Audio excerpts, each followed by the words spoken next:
Welcome, curious minds, to the deep dive. Today, we're taking on a topic that I think touches just about everyone, the relentless cycle of overthinking. You know, that feeling your mind gets stuck, replaying worries, dissecting every single decision, maybe dreading what's next. It's an absolute drain, an energy vampire, as one of our sources calls it. We got a fascinating stack of insights for this deep dive, specifically from Stop Overthinking. 3 books in one by Danielle Moore and Jason Gray. Our mission today is to really unpack these sources and give you a clear, actionable roadmap, to quiet that mental noise, sharpen your focus, and cultivate a more intentional, disciplined, and positive life. And what's truly compelling here, I think, is how these sources connect the dots, between our internal thought patterns and our overall well-being. They really move beyond just identifying the problem of overthinking. Instead, they offer concrete, research-backed strategies, everything from building self-discipline to using cognitive behavioral therapy and mindfulness techniques. This deep dive should give you some practical tools to really start retraining your brain for, well, greater calm and happiness. Okay, so let's start at the beginning then. What exactly is overthinking? Why is it such a pervasive challenge? Well, the sources describe it as a common, often debilitating mental condition. It's where your mind just gets lost in these endless spiraling thoughts. Right, and particularly bad if you already struggle with anxiety, maybe? Exactly. They even use this phrase, an almost endless spiraling pit of despair. Wow, that really captures that sense of being trapped. Mm-hmm. And this leads us to think about the concrete effects. Yeah. Our sources highlight how overthinking can genuinely stop you from enjoying things, loved activities. Like going to a party or just meeting friends. Yeah, precisely. And it can absolutely tank your work performance, leading to loss of motivation, procrastination. It could potentially derail your career progression. And relationships too, I imagine. Definitely. Think about it if you're constantly complaining or cranky or short-tempered because your mind is just racing. It inevitably puts a huge strain on those connections. What I find particularly striking here is that it's not just mental. It's not all in your head. Right. Overthinking doesn't just leave you mentally drained. It physically exhausts you too. Mm-hmm. You can show up as frequent tension headaches. That feeling, like a tight rubber band around your temples. Yeah, I know that feeling. And even stiff joints and muscle pain. It really shows how negative thoughts aren't just contained up there. They creep into your whole body. It becomes this full-body experience. Really intense. And stepping back for a moment, the sources identify several core reasons why we get caught in this overthinking loop. One is self-protection. Some people mistakenly believe that by endlessly analyzing every possibility. They're keeping themselves safe. Exactly, that they're protecting themselves from future troubles. But it's a trap. It actually stifles progress, sometimes even undoing past achievements because you're just paralyzed by hypothetical risks. Okay. Then there's the inability to turn off your mind. This is often seen in sensitive individuals. They ruminate too much on a single problem, just can't shift focus even when they want to. That sounds frustrating. Very. And perfectionism, that's a huge contributor. Oh, I could see that. That constant drive to outdo yourself, it just leads to chronic anxiety. Yeah. Makes you lose sleep, replaying what could have been better. Constantly critiquing yourself. Right. And finally, a really significant cause is fear of the future. Just anxiety about what could go wrong. It paralyzes action, trapping you in your mind, and sometimes, sadly, leading to desperate attempts at self-medication, drugs, alcohol, just to tune out those relentless negative thoughts. That paralysis you mentioned, that's key, isn't it? Mm-hmm. And the symptoms can definitely include this self-medication. Turning to recreational drugs, alcohol, maybe even overeating. Yeah, because your internal coping resources just feel completely overwhelmed, depleted. And of course, those physical manifestations we talked about earlier. Right. It's so crucial, I think, to acknowledge these signs and, as the sources really emphasize, to consider professional help if you find yourself deep in that grip of chronic overthinking. Okay, so after painting that picture, what does this all mean for you, the listener? The good news is our sources really emphasize that you shouldn't lose hope. Not at all. Definitely not. There are plenty of ways to overcome chronic overthinking. It starts with understanding the problem And then actively retraining your brain for positivity, taking those conscious, maybe small baby steps toward a real transformation. Yeah, and one key takeaway here is that the medical community has actually looked into positive thinking quite a bit, and the results are pretty surprising, as noted by places like the Mayo Clinic. Oh, really? Like what? Well, benefits include lower rates of depression, potentially a longer life, lower stress levels, improved cardiovascular health, and just better coping skills during difficult times. Wow. Okay. So this isn't just feel-good advice then. Not at all. It has tangible, measurable physical effects. For example, our sources explain how negative thoughts fuel negative emotions, right? And that creates stress that can directly impact things like your cholesterol, your blood pressure, feeding right back into that destructive cycle we mentioned. Okay, so this is exactly where creating positive habits comes in. It makes so much sense. It's not just about getting rid of the bad stuff. It's about actively introducing good, nourishing routines. And the sources offer some fantastic tips for cultivating a positive mindset. These seem particularly powerful for an overthinker, like start your day with affirmations. Right. Simple phrases. Yeah, today's going to be a good day. Or I am an incredible person. It's not magic, but they suggest it actively sets a positive tone. It can maybe interrupt those early morning negative thought spirals before they even really got going. Kind of heading them off at the pass. Exactly. And then focus on the good, no matter how small. This is vital for someone prone to magnifying problems, isn't it? Totally. Don't wait for the big wins. Accumulating small positive contributions daily. The sources say it can truly start to outweigh negativity. Because the number of positive things will add up to become a dominating presence in your life. I like that line. Me too. Okay, what else? Crank up your humor. Yeah. Finding the humor, even in dark situations, it's Yeah. a powerful reframe. Right. It helps remind you that things do get better.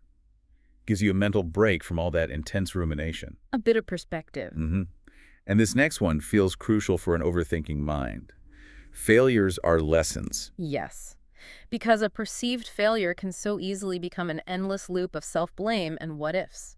Right. Our sources highlight the wisdom in approaching failures as just data points, not destiny. It's about learning to analyze what went wrong without getting trapped in that emotional spiral. Shifting from, I am a failure, to, okay, I learned X from this experience. Like the Bill Gates example they mentioned, focusing on what worked for Microsoft, not just dwelling on initial missteps. Yeah, that reframing feels essential to breaking the paralysis overthinking often creates. Definitely. And lastly, watch out for negative self-talk. That inner critic can be relentless. The advice here is to turn those critical thoughts, like I shouldn't have tried, into positive, learning-oriented statements. Like, okay, so that's what happens if I do it this way. Interesting. So acknowledging mistakes, but without denial, which just prevents growth anyway. Exactly. It opens you up to growth and maybe seeking help when you need it. And building on how our body impacts our mind. Becoming a positive thinker isn't an overnight switch. It's a gradual transformation, and it connects profoundly with your physical well-being. Your brain literally needs proper nutrition to function well. Right. So eat. Right. Yeah. And instead of getting lost in fad diets, the sources advocate for a more straightforward, common-sense approach. Small, sustainable changes, like cutting down on sugar, adding more greens, it can have a surprisingly big impact on your brain's performance and mood. Makes sense. And hydration. Crucial. Water carries oxygen, vitamins, nutrients, all through your body and brain. Aim for around 8 glasses a day, maybe fruit-infused water in the morning for extra vitamins. Good tip. And remember, caffeinated and alcoholic drinks, they actually dehydrate you faster, kind of counteracting your efforts. Okay, good point. What about protein and vitamins? Essential. For everything from muscle repair to adrenal function, which plays a key role in balancing adrenaline and cortisol, those stress and relaxation hormones. Right. Focus on getting these from whole foods first. Supplements are just that, supplements. Got it. And exercise. We always hear about exercise. We do, for good reason. Yeah. But you don't need to train for a marathon. Yeah. Start small. Brisk walks, choosing to stand more, short bursts of activity every hour. Even stretching stimulates blood flow and dopamine, that natural pleasure hormone. Oh, interesting. And things like jogging or jumping, they increase heart rate, adrenaline, but they also inhibit cortisol, so they effectively reduce stress and help you move through that built-up anxious energy. Okay, that makes sense. Finally, sleep. Hugely important. Getting 7 to 9 hours of healthy, consistent sleep. Consistency is key. Seems so. Both too little and too much sleep can actually worsen depression and zap your energy levels. The focus should be on quality, restorative sleep to really recharge your mental and physical batteries. Now, something I found particularly powerful here is the concept of self-discipline. Our sources present it not as this harsh denial of pleasures, Right, not like punishment. Exactly. Yeah. But as an inward quality and backbone, something that empowers you to control your thoughts, emotions, actions, desires. It's like a muscle, they say. The more you practice it, the stronger it gets. Making it easier to do those uncomfortable but beneficial things. Yeah. Because you're focused on that more long-term return. So the natural next question is, how do we actually develop this muscle? Yeah. Well, first, start small. Don't try to change everything at once. We've all been there, right? Trying to overhaul our lives on January 1st. Only to give up by the 15th. Guilty. Exactly. Instead, pick one tiny thing, like just waking up when your alarm goes off instead of hitting snooze. The sources suggest repeating something for at least 21 days for it to really become a solid habit. Okay, doable. What's next? Make a list and prioritize. For an overthinker, a clear plan can really cut through the mental fog. Yeah, I can see that. Understand what you need to do, break bigger projects into manageable chunks, set realistic deadlines. They talk about using the most important tasks, or MIT's concept. MITs. Yeah, focusing on just 2-3 high-impact tasks daily, things that will have a considerable impact on your long-term goals. Okay, focus on impact. Makes sense. Then eliminate temptations. This is classic out of sight, out of mind. Get rid of the distractions. Yep. Social media notifications, junk food in the cupboard, whatever it is for you. Remove it to conserve your willpower. Because our willpower, the sources remind us, it's a limited resource. Don't waste it fighting unnecessary battles. Good reminder. And finally, manage time and procrastination. Procrastination is such a huge driver of anxiety and misery for overthinkers. oh, definitely. So schedule tasks, especially the difficult ones. Maybe do them first. Create a simple action plan. Visualize the steps. It makes projects feel manageable, stops that feeling of being completely overwhelmed before you even start. Okay, that's self-discipline. And then there's mindfulness, which our sources position as a kind of third wave in therapeutic approaches like CBT. Right. Unlike earlier CBT that focused maybe more on directly changing thought content, this third wave is more about changing our relationship with our thoughts and feelings, learning to observe them without judgment. So it's not exotic or anything? Not at all. It's simply about being fully present. Most of our minds constantly wander, right, to the past, which leads to regret, or the future, fueling worry. Or just judging everything good, bad. Exactly. And that leads to suffering and missing, as they put it, the once-in-a-lifetime experience that each moment offers. Mindfulness is really the antidote to that constant mental wandering. It has two core features. Okay, what are they? First, presence, intentionally connecting with your current experience. Noticing the sky, the feel of the ground under your feet, the sounds around you, even during mundane stuff like walking the dog. How does that help? It actively reduces anxiety and depression by pulling you out of ruminating on the past or getting lost, fearing the future. Ah, okay. It anchors you. Precisely. The second feature is acceptance. Acceptance, does that mean just giving up? Not at all. It means opening to your experience as it unfolds, rather than constantly fighting against what you dislike. It doesn't mean apathy. It means holding preferences lightly and responding appropriately to the facts of a situation. Can you give an example? Sure. Like, accepting that your boss has a difficult temperament doesn't mean you tolerate bad behavior. It might actually lead to the clear realization that, okay, this isn't working. I need to find a different work environment, rather than just endlessly getting frustrated by something you ultimately can't change about them. I see. It's about clear seeing, then acting appropriately. Exactly. So how do we actually practice this mindfulness? The sources outline several powerful techniques. There are formal practices. These include things like sitting meditation, often focusing on your breath, or body scan meditation, bringing awareness to different body parts. Loving kindness meditation is another. And active exercises like yoga or tai chi can be very mindful. And the key is just returning focus. Gently returning your focus without judgment when your mind inevitably wanders. That's the practice. Okay. What about less formal ways? Great question. Informal mindfulness. This is about bringing mindful awareness to ordinary, everyday activities, like truly tasting your food, mindful eating, feeling your feet connect with the ground as you walk, noticing the stretch in your muscles. Integrating it into life. Exactly. Then there's the aware technique for panic attacks. This is really practical. Aware. What does that stand for? It's a 5-step process. Acknowledge and accept. Accept the fear. Know it's uncomfortable, but not actually dangerous. Wait, watch, and maybe work. Don't react impulsively, just observe the symptoms without judgment. Actions. Take deep breaths. Use positive self-talk. Relaxation techniques. Repeat as needed. Because several cycles of panic can be normal, but it will pass. And end. Remind yourself it will end, no matter how devastating it feels in the moment. That sounds like a really helpful anchor during a panic attack. It can be. There are also other calming techniques, like progressive muscle relaxation or PMR. Tensing and releasing muscles. Right. Tensing and then consciously relaxing different muscle groups to release built-up tension. And relaxed breathing. Simple rhythmic patterns like inhale for 5, hold for 6, exhale for 7 helps control those automatic stress responses, brings a real sense of peace. Simple but effective. And don't forget physical exercise. We mentioned it for positivity, but it's key here too. It directly helps use up the excess cortisol and adrenaline produced by anxiety. Burning off that stress energy. Exactly. Helping you move through that built-up energy and balance those crucial hormones.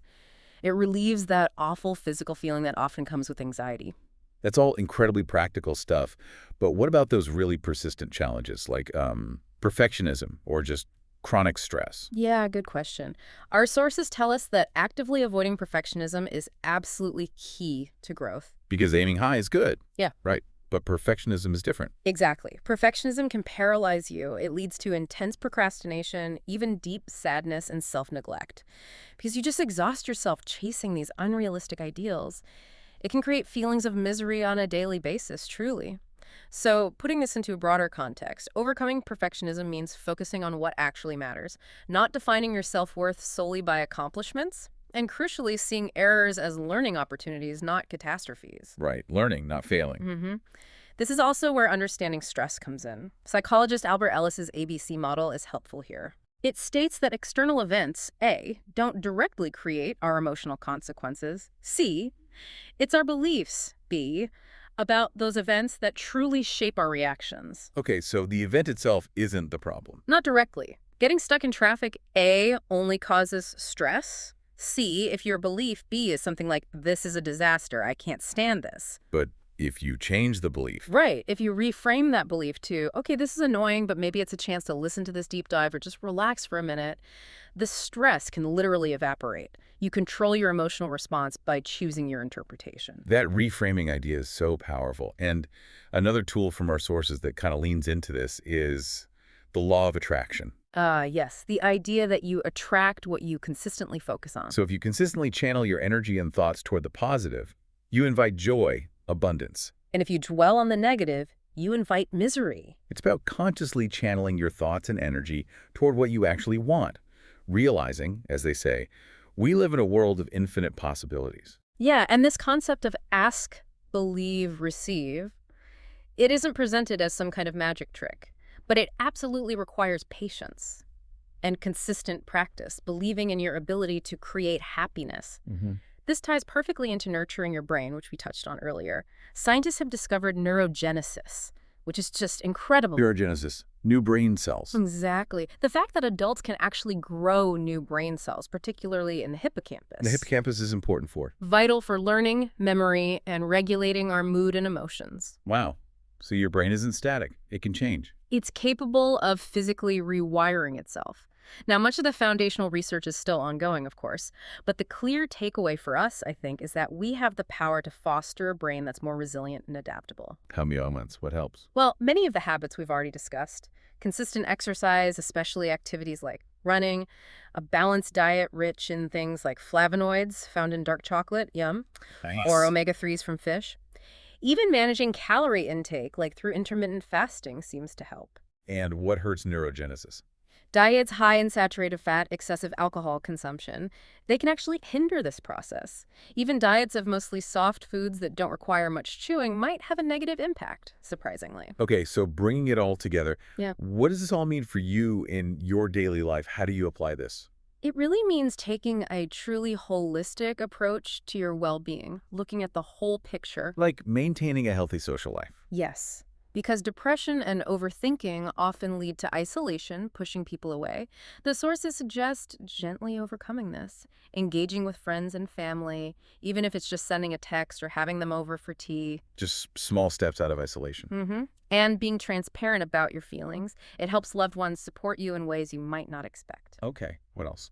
Enjoy a healthy and fun schedule. An organized schedule, yes, but one with adequate time for tasks, relaxation, and genuinely enjoyable activities. Not just obligations. Right. Hobbies, classes, time in nature, volunteering. Things that prevent overwhelm and actually boost excitement. Avoid just doing the bare minimum to get by. Fill your calendar with things that genuinely boost your energy, make you look forward to your days. I like that. And finally, graded exposure. This is a powerful technique, especially for specific fears and phobias. How does it work? You gradually expose yourself to the feared situation. Start with something really mild, then slowly build up. The key is to stay in the situation without distractions until your anxiety naturally dissipates. And then repeat it. Repeat it often. This systematically retrains your brain, teaching it that the perceived threat isn't actually dangerous. Wow. We have certainly covered a lot in this deep dive, from really understanding the debilitating effects of overthinking to harnessing the profound power of positive thinking, self-discipline, and those practical mindfulness techniques like Aware. We've seen how managing your body through diet, exercise, sleep directly impacts your mental state, and even how new neural pathways can actually grow in your brain. That's incredible. It is. And this deep dive really reveals that while our brains naturally have that negativity bias, That tendency to focus on threats. yeah, it's a survival mechanism. But you absolutely have the power to retrain your mind. It's about becoming your mind's most avid student, maybe, observing your thoughts without judgment, and actively reinterpreting your personal narratives. You know, it's the difference between being a victim of your thoughts and becoming the conscious author of your internal experience. You attract what you focus on. Yeah. And you truly can cultivate a beautiful life, one filled with hope and optimism.